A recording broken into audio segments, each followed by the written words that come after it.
Na sua presença, leiamos juntos Romanos capítulo de número 13, 13º capítulo dessa epístola de Paulo aos Romanos. Glória a Deus, aleluia. Então leiamos juntos, depois de ler esses 14 versículos aqui de Romanos 13, levantemos ao Senhor nossas orações. Romanos 13, todos juntos. Todo homem esteja sujeito às autoridades superiores, porque não há autoridade que não proceda de Deus. E as autoridades que existem foram por ele instituídas, de modo que aquele que se opõe à autoridade resiste à ordenação de Deus. E os que resistem trarão sobre si mesmos condenação, porque os magistrados não são para temor quando se faz o bem, e sim quando se faz o mal. Queres tu não temer a autoridade, faze o bem e terás louvor dela, visto que a autoridade é ministro de Deus para teu bem. Entretanto, se fizeres o mal, teme, porque não é sem motivo que ela traz a espada, pois é ministro de Deus, vingador, para castigar o que pratica o mal. É necessário que lhe estejais sujeitos, não somente por causa do temor da punição, mas também por dever de consciência. Por esse motivo, também pagais tributos, porque são ministros de Deus, atendendo constantemente a este serviço. Pagai a todos o que lhes é devido, a quem tributo, tributo, a quem imposto, imposto, a quem respeito, respeito, a quem honra, honra. A ninguém fiqueis devendo coisa alguma, exceto o amor, com que vos ameis uns aos outros. Pois quem ama o próximo tem cumprido a lei. Pois isto: não adulterarás, não matarás, não furtarás, não cobiçarás, e se há qualquer outro mandamento, tudo nesta palavra se resume: amarás o teu próximo como a ti mesmo. O amor não pratica o mal contra o próximo, de sorte que o cumprimento da lei é o amor. E digo isto a vós outros, que conheceis o tempo. Já é hora de vos despertardes do sono, porque a nossa salvação está agora mais perto do que quando no princípio cremos. Vai alta a noite e vem chegando o dia. Deixemos, pois, as obras das trevas e revistamo-nos das armas da luz. Andemos dignamente, como em pleno dia, não em orgias e bebedices, não em impudicícias e dissoluções, não em contendas e ciúmes, mas revesti-vos do Senhor Jesus Cristo, e nada disponhais para a carne no tocante às suas concupiscências. O nosso tema de hoje aqui já no finalzinho dessa epístola, de Paulo aos Romanos. Paulo usa o final dessa epístola aqui, 13, 14, 15 até o 16, para trazer um alerta importante. E esse alerta é um alerta de despertamento. Repita aí, despertamento. É Deus através dessa palavra falando para nós assim: olha, oi, acorda, ei, acorda.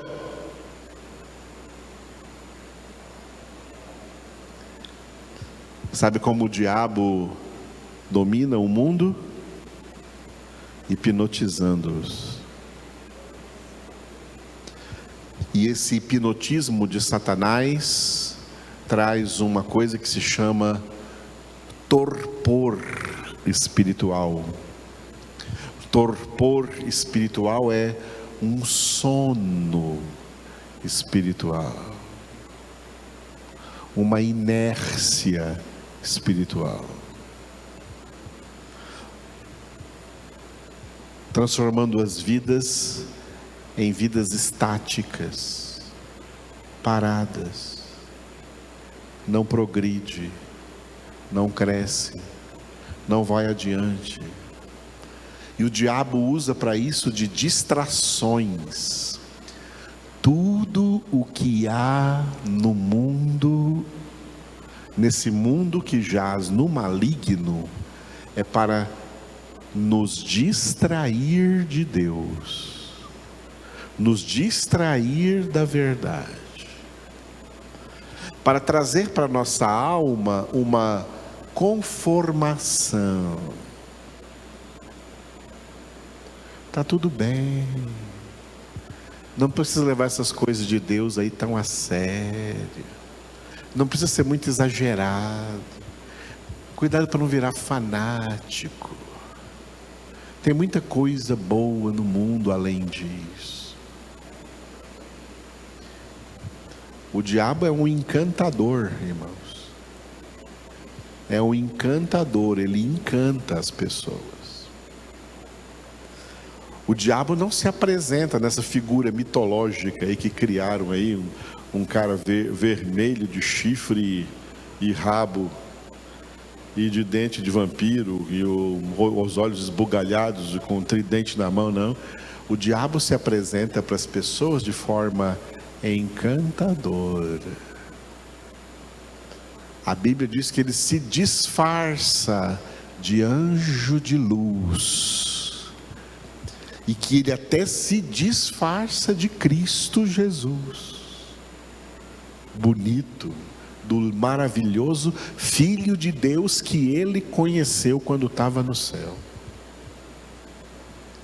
E ele encanta, ele seduz. O encantamento, a sedução do mundo, tá?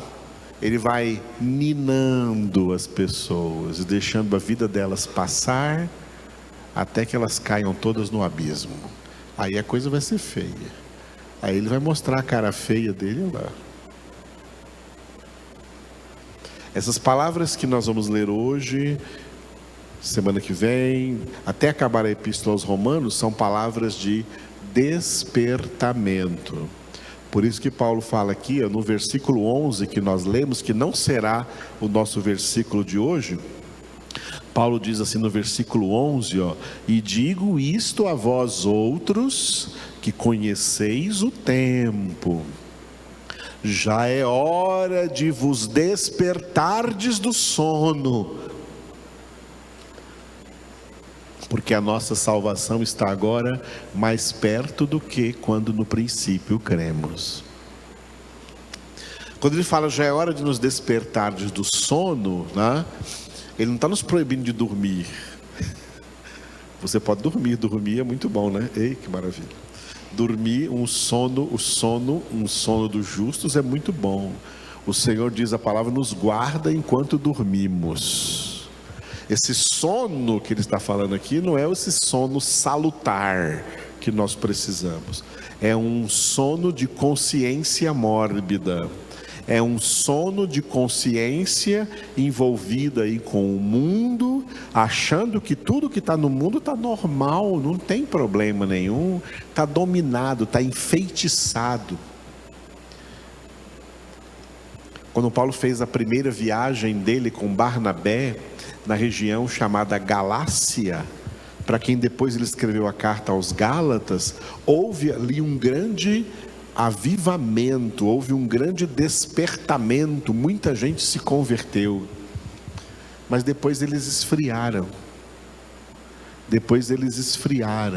Eles caíram numa espécie de feitiço, de sono, de encantamento, e as suas almas se adormeceram.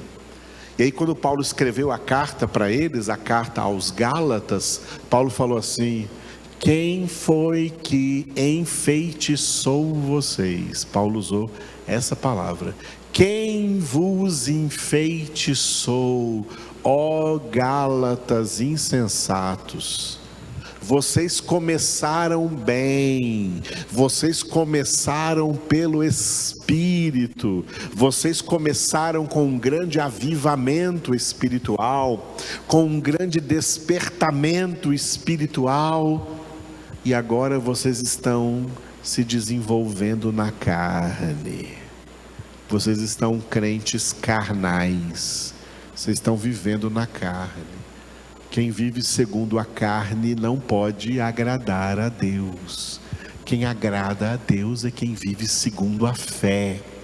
O justo viverá pela fé. Um dos significados disso é: o justo viverá desperto, acordado, atento. Vós que conheceis o tempo, significa vós que estáis atentos ao que está acontecendo no mundo, porque os tempos estão passando, está chegando o fim de todas essas coisas, tudo isso vai acabar. E o apóstolo Pedro disse, uma coisa tão interessante aqui na sua segunda epístola, na sua segunda epístola de Pedro, capítulo 3, ele fala assim, no versículo 14: por essa razão, pois, amados, esperando essas coisas, empenhai-vos, por ser achados por Ele em paz, sem mácula e irrepreensíveis. Glória a Deus. Agora volta para o versículo 11, 2 Pedro 3,11. Visto que todas essas coisas aí no mundo hão de ser assim desfeitas, deveis ser tais como os que vivem em santo procedimento e piedade, esperando e apressando a vinda do dia de Deus, por causa do qual os céus incendiados serão desfeitos e os elementos abrasados se derreterão. Isso aí tudo vai acabar, amados. Sabe por que isso aí tudo vai acabar?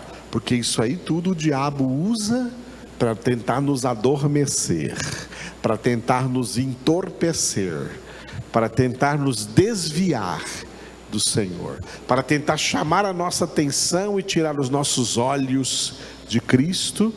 E nós temos que estar sempre despertos, acordados o tempo todo, espiritualmente falando, percorrendo a carreira de santificação que nos está proposta, olhando firmemente para Jesus, autor e consumador da nossa fé. Por isso que o tema de nosso hoje aqui em Romanos 13 é, diga, armas da luz. Vamos ver como a palavra de Deus vai contrastar as armas da luz com as obras das trevas.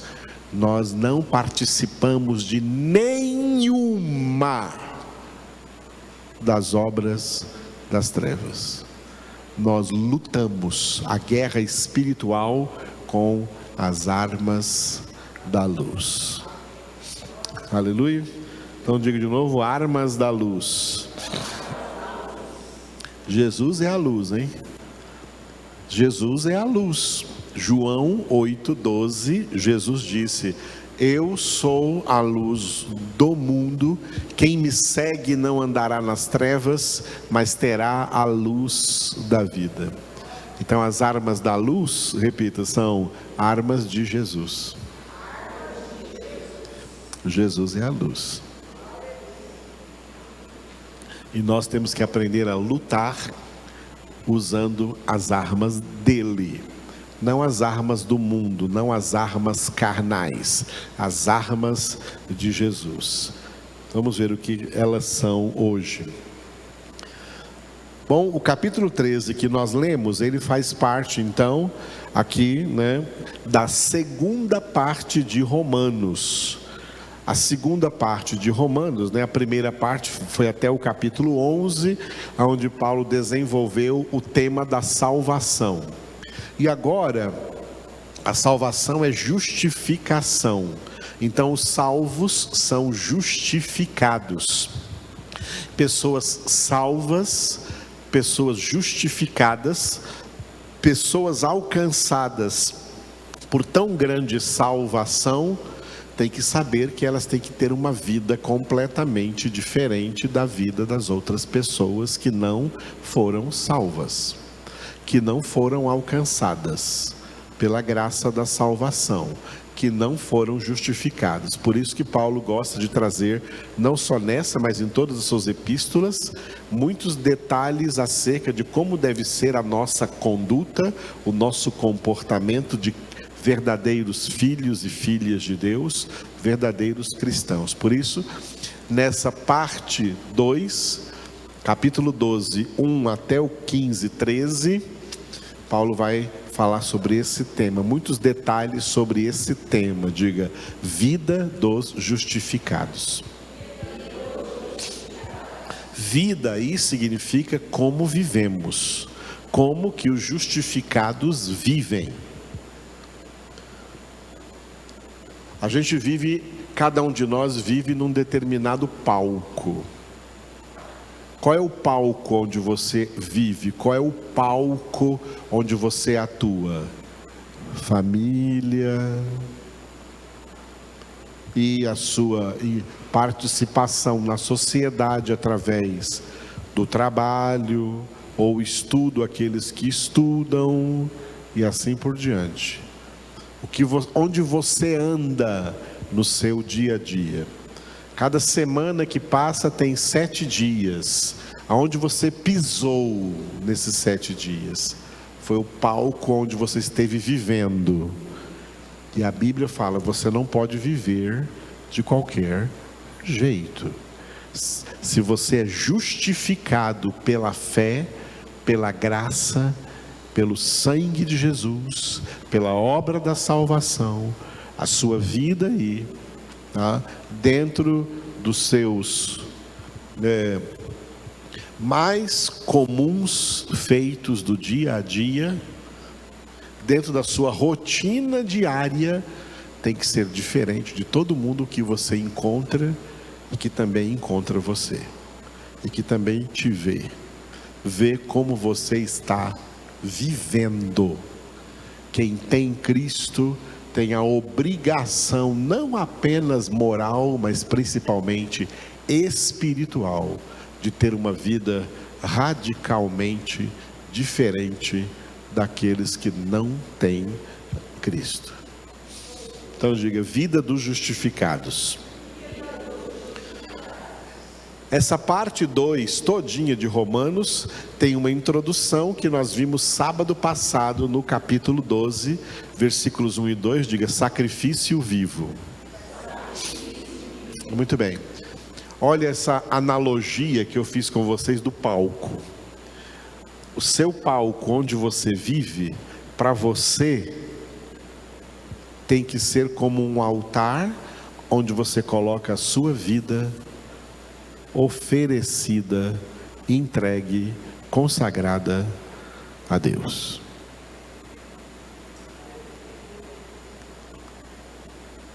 As pessoas que não têm Deus, elas pensam, porque estão enganadas pelo diabo, o príncipe deste mundo, elas pensam que a vida é delas e que elas podem fazer da sua vida o que elas bem entenderem, o que elas quiserem.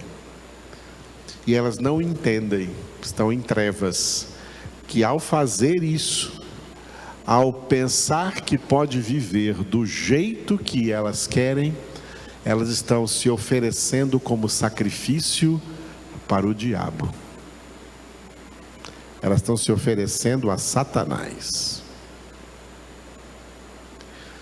Estou lembrando agora de Daniel, dos 3 jovens da fornalha, quando estavam na Babilônia. Babilônia representa o mundo e Nabucodonosor, o rei, representava o príncipe desse mundo, o diabo. E Daniel e os jovens lá, que eram homens de Deus, falaram assim pro carcereiro deles lá, o babilônico responsável de cuidar deles: olha, nós não queremos participar da mesa que os babilônicos comem.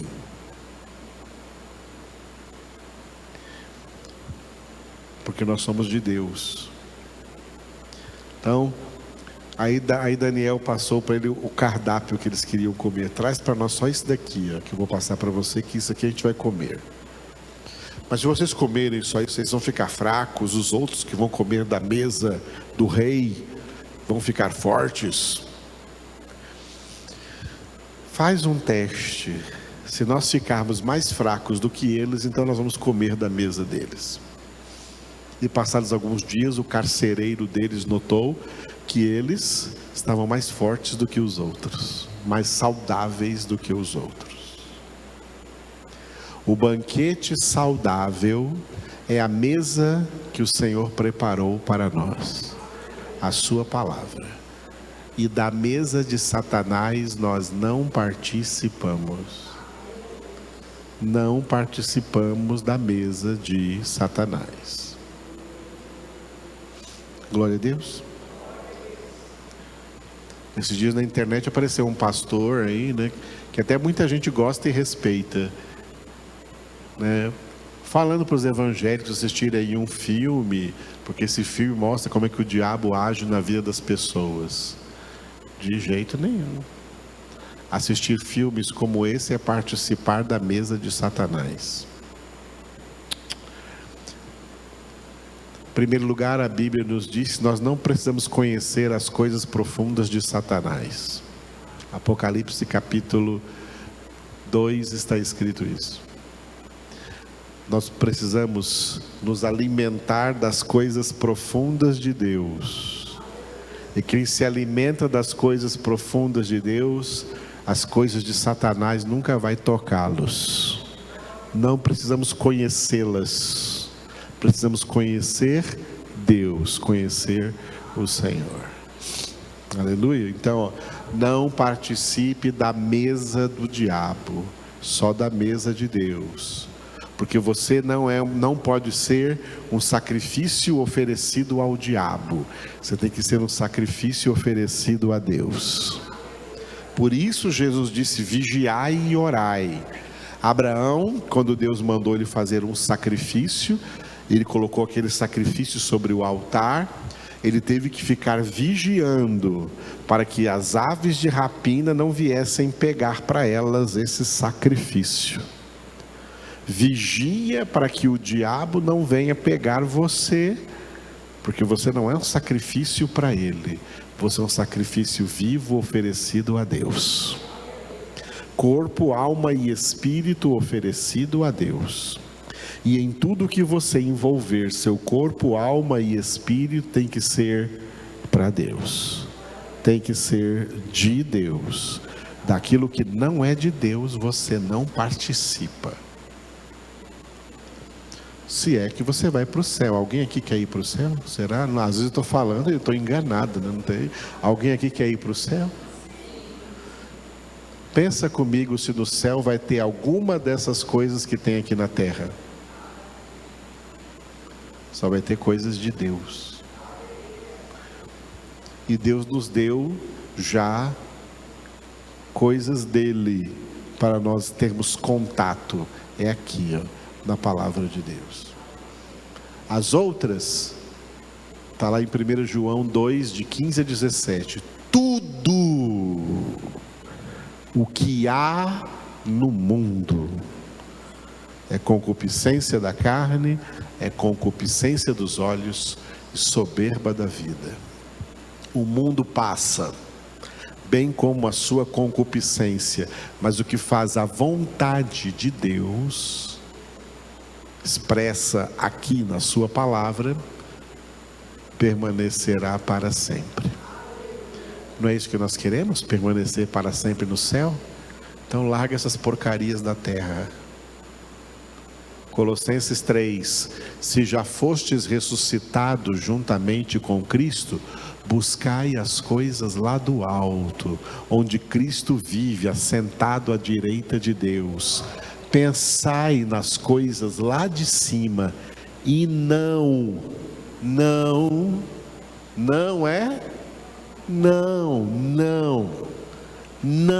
nas coisas que são aqui da terra.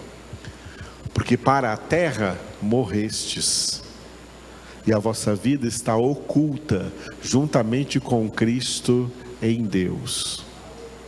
Quando Cristo, que é a vossa vida, se manifestar, então vós também sereis manifestados com Ele em glória. A nossa vida aqui na terra é no altar espiritual. Na antiga aliança tinha altar físico. Na nova aliança não tem altar físico. Isso aqui não é altar, isso aqui não é altar. Na nova aliança tem altar espiritual, que representa a sua vida entregue ao Senhor por sacrifício vivo, santo e agradável a Ele. Aleluia. E isso, quando esse sacrifício verdadeiramente é real, esse sacrifício é vivo, isso vai influenciar em toda a sua conduta, em tudo o que você faz. Por isso, do 12:3 até o 15:13 diga, práticas decorrentes. Práticas decorrentes de quê? Deste sacrifício vivo, dessa real consagração da vida a Deus. Uma pessoa verdadeiramente entregue a Deus, consagrada a Deus, tem práticas diferentes do que as pessoas do mundo praticam. Amém? Então diga, práticas decorrentes. É nesse tema que nós entramos então no desenvolvimento. Esse é o desenvolvimento da parte 2, tá? E nesse desenvolvimento nós temos aqui 2 blocos. O primeiro bloco vai do capítulo 12, versículo 3, até o nosso capítulo de hoje, o capítulo 13 completo, que vai até o versículo 14, onde Paulo traz aqui, diga, orientações gerais.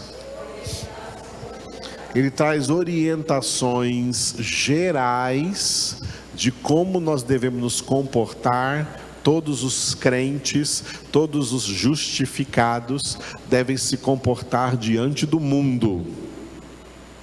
Como devemos nos comportar diante desse mundo? O mundo está em trevas. Nós temos que nos comportar como quem está na luz. Efésios 5:8. Outrora erais trevas, mas agora sois luz no Senhor. Andai como filhos da luz. Isso resume todas essas orientações gerais que Paulo vai trazer aqui. Eu queria passar uma por uma delas, mas numa reunião só não dá.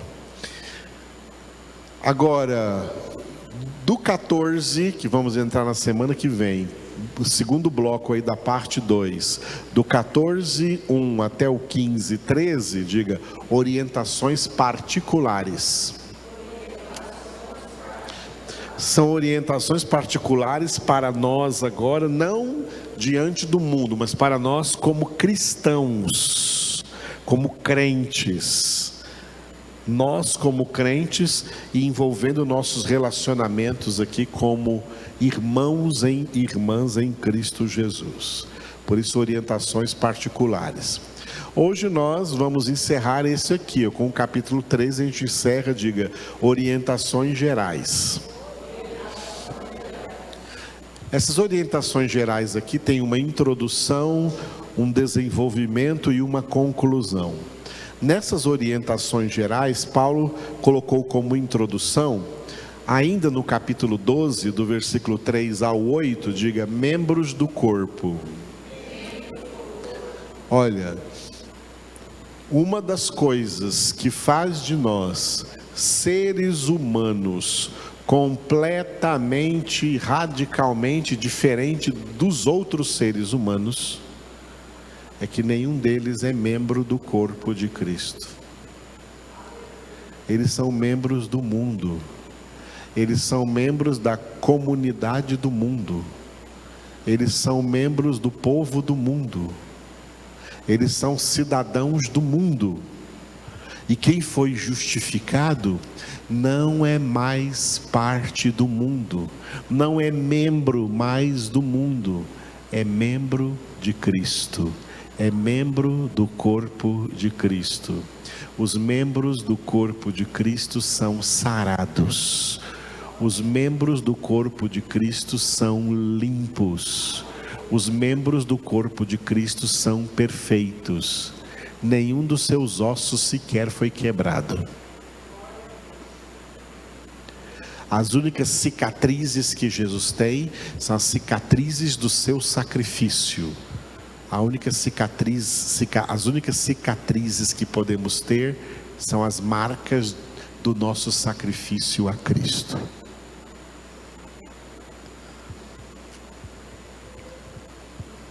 Qualquer pessoa do mundo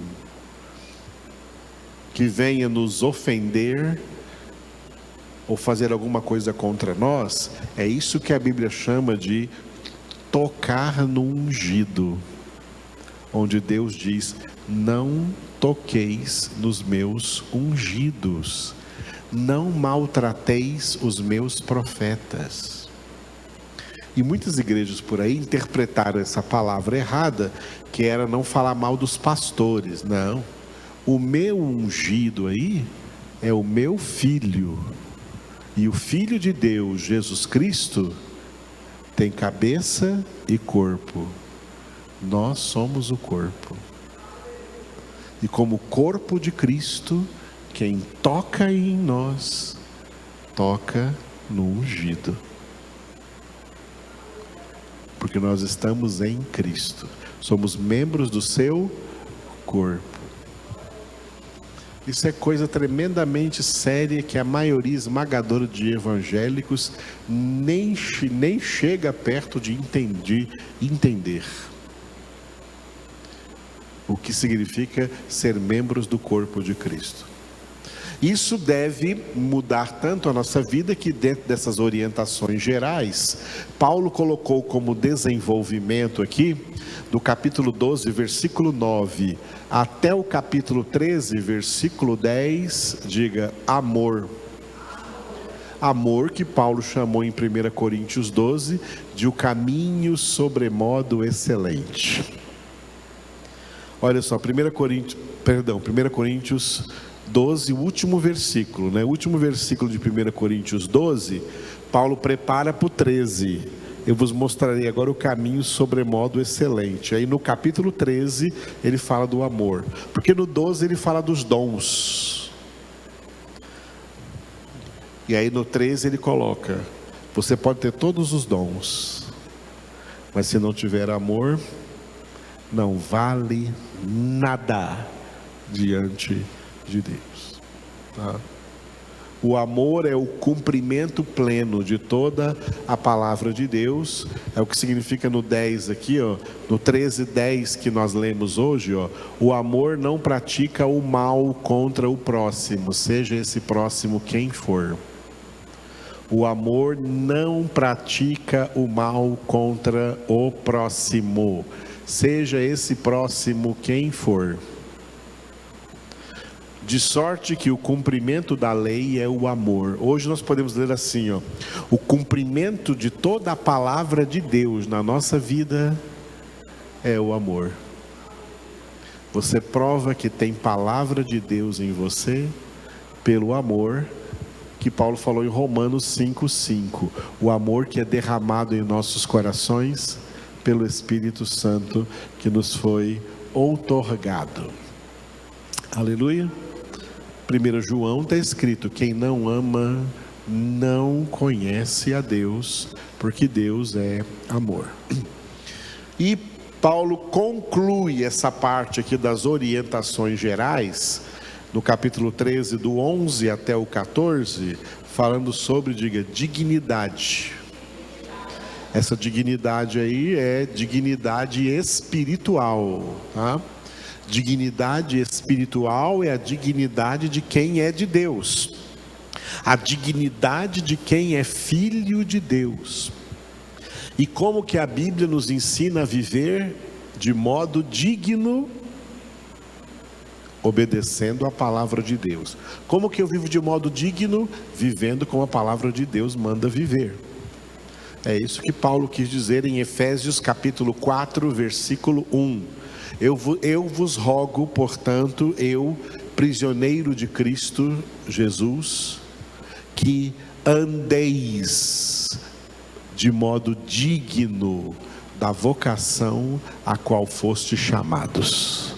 A vocação a qual fomos chamados por meio da obra da salvação é a vocação a ser santos. Fomos chamados a ser santos e temos que aprender cada dia a viver de modo digno desse chamado à santidade. Aleluia. O nosso versículo de hoje, que vai falar de armas da luz, está dentro aí dessa conclusão aí da dignidade. É o versículo 12. Vai alta a noite e vem chegando o dia.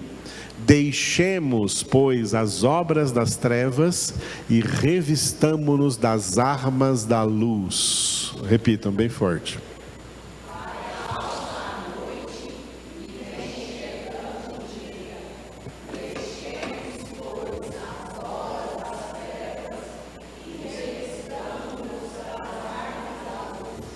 Aleluia. É um versículo que por si só ele já fala tudo o que nós temos que saber. Primeira parte do versículo, ó, vai alta a noite e vem chegando o dia. Repita só essa frase.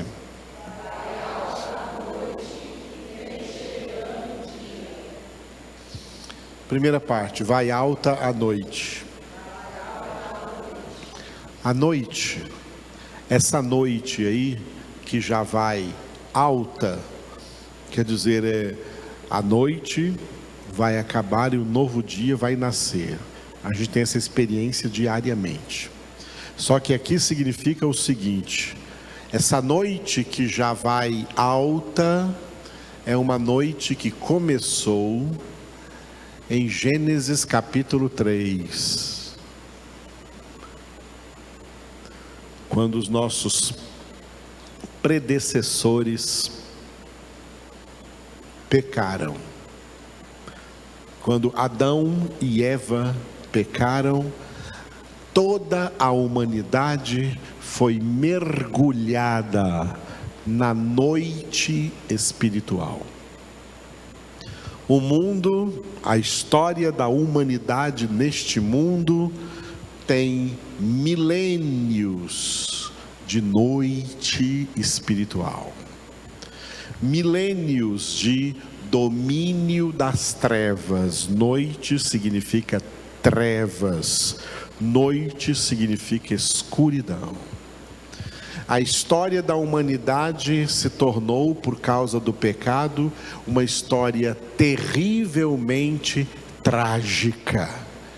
Por isso esse mundo é tão cheio de tragédias, de maldade, de malignidade, de guerras, de brigas, de divisões, facções, desentendimento, iniquidade, multiplicação de iniquidade, pecado, promiscuidade, prostituição, alcoolismo, assassinatos, homicídios, feminicídios, patricídios, matricídios, fratricídios, pessoas matando gente da sua própria casa, da sua própria família, gente sem Deus, como diz no livro dos Salmos, e eu já preguei aqui anteriormente, alguns dias atrás, as nações caíram, todas as nações do mundo caíram na própria cova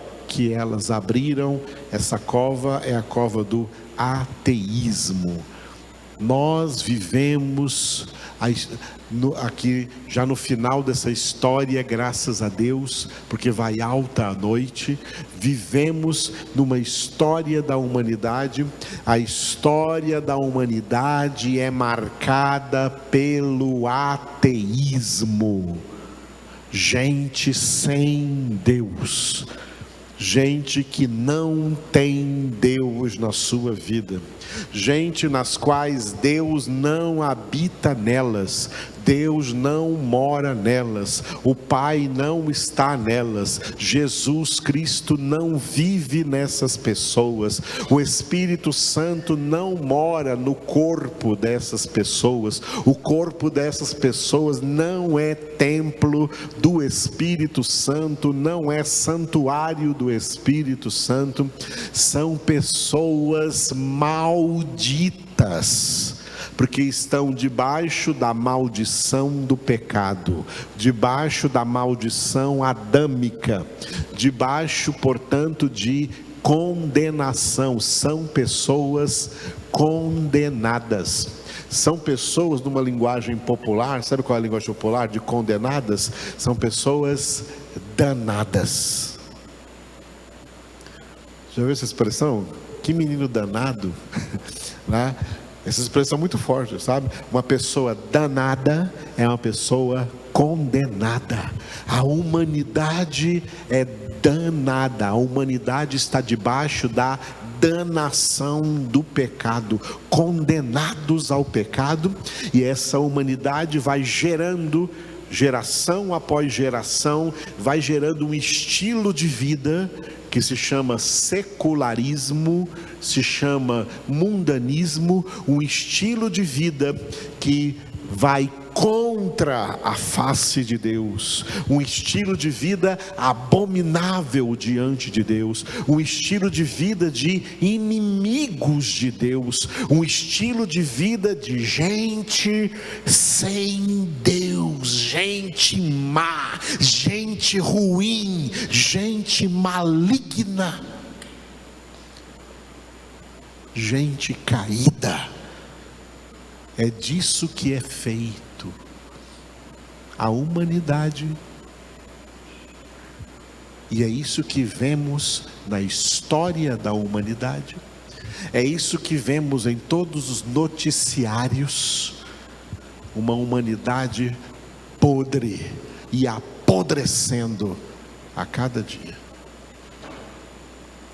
E assim como o mau cheiro de Sodoma e Gomorra subiram à presença de Deus, de tal forma que Deus quis usá-las, tá? Como um protótipo do que vai acontecer com todas as cidades da terra. Deus exterminou aquelas duas cidades, e assim também serão exterminadas, como está escrito em Apocalipse capítulo 16, todas as cidades das nações.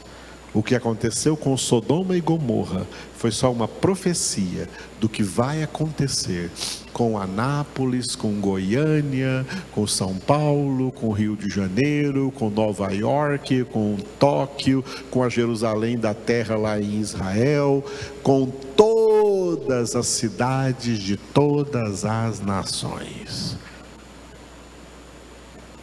Porque essas nações, esses povos, vivem na noite.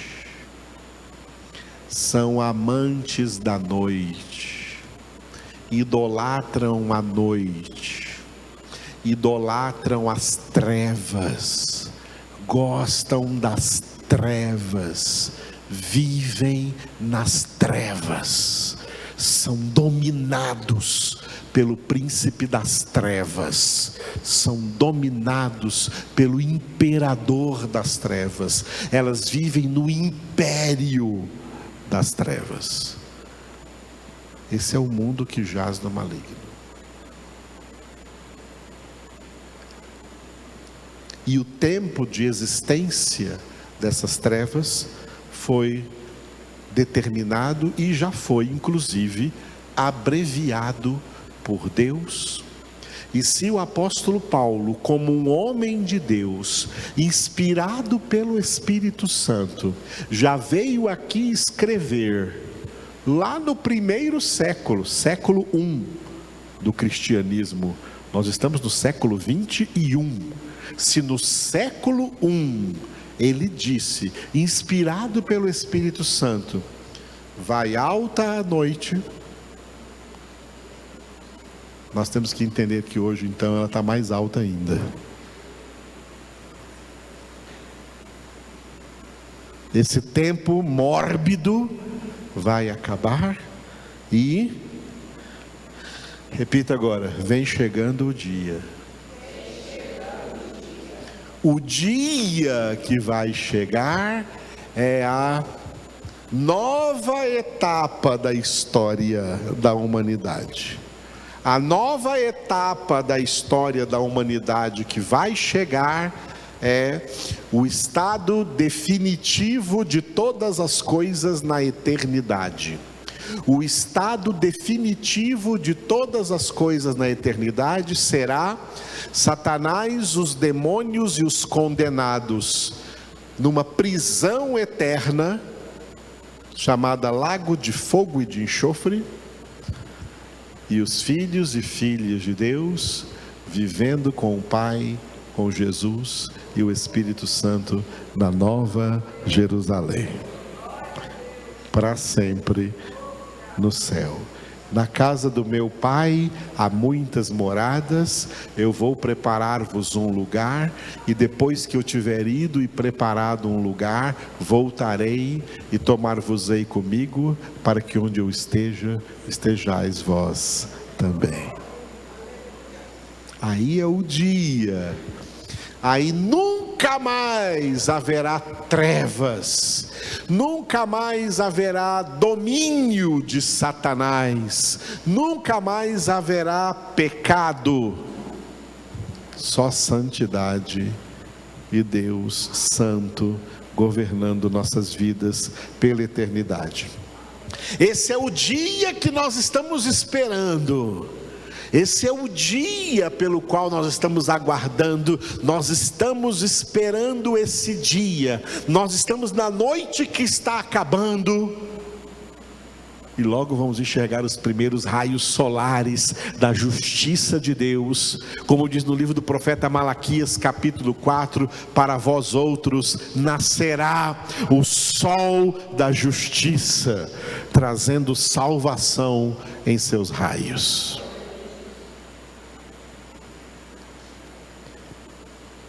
A história da humanidade é noite.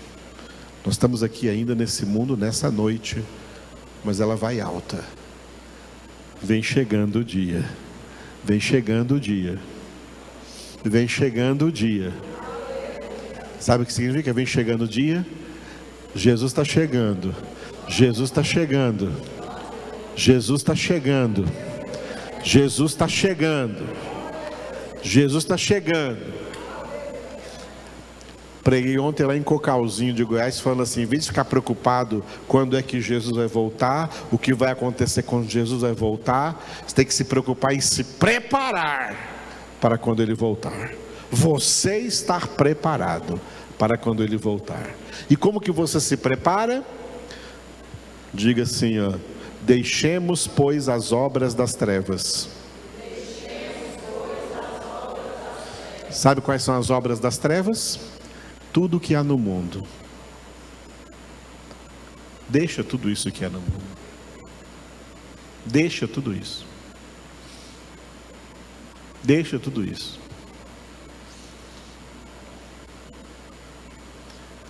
Seria até bom, sabe, a gente deixar de vez, deixar televisão de vez, deixar redes sociais de vez, deixar a internet de vez, nos desligar de tudo do mundo de vez. Porque a gente mesmo sendo crente ainda gosta de ficar se distraindo, vendo um filminho, vendo uma série. Isso também é obras das trevas. O ideal seria deixar isso tudo de vez. Tudo. Deixar isso tudo de vez. Ah, tem um aniversário hoje, queria convidar você. Bom, eu só vou lá se eu puder pregar lá. Vou poder pregar lá? Aí eu vou. Se não for para pregar lá, eu não vou. Não vou a nenhuma festa. Deixa as festas. Ah, tem um casamento. O casamento mais importante é entre Jesus e sua igreja. É nesse que eu quero ir. Eu vou poder pregar lá nesse casamento? Não, então não vou não. Cheio de gente bem vestida por fora e podre por dentro. Perfumadas por fora e fedorentas na alma. Deixa as obras das trevas. Deixemos as obras das trevas. Para de se distrair com as obras das trevas. Para de se divertir com as obras das trevas. Para de brincar com as obras das trevas. Você tem coisa muito mais importante para fazer, que é, diga, revistamo-nos das armas da luz. Mais forte, revistamo-nos das armas da luz. Esse é o nosso trabalho agora. Em Cristo Jesus agora esse é o nosso trabalho. O nosso trabalho agora é dizer: chega de trevas, eu não quero mais treva nenhuma. 1 João capítulo 1 está escrito isso: Deus é luz e nele não há treva nenhuma.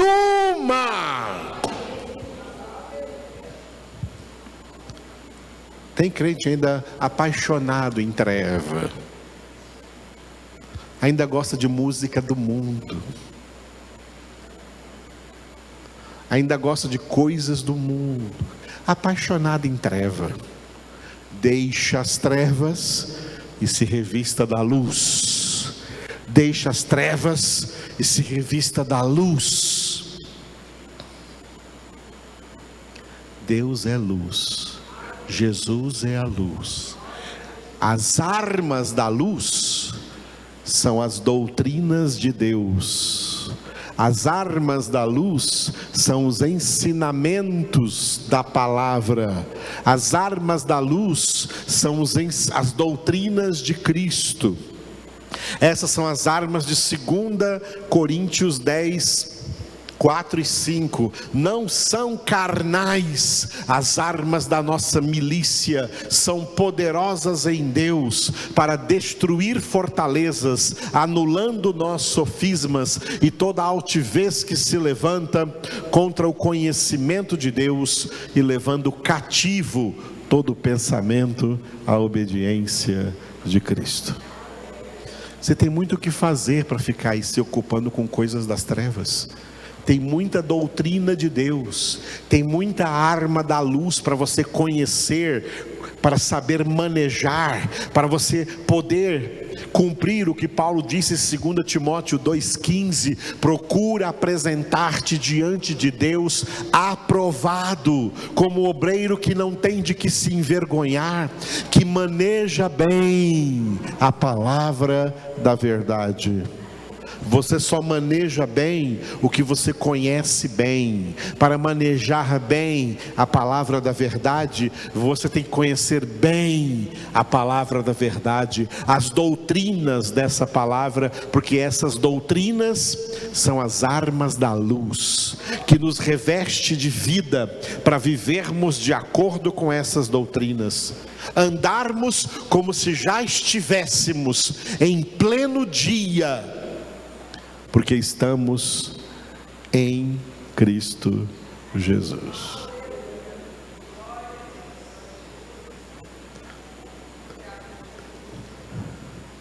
Por isso que Paulo termina aqui, terminem comigo agora, vamos terminar essa pregação com os versículos 13 e 14, Romanos 13 e 14, né? Nós vimos o 12 aqui, agora veja na sua Bíblia comigo, o 13 e o 14, leiamos juntos, 1, 2, 3 e...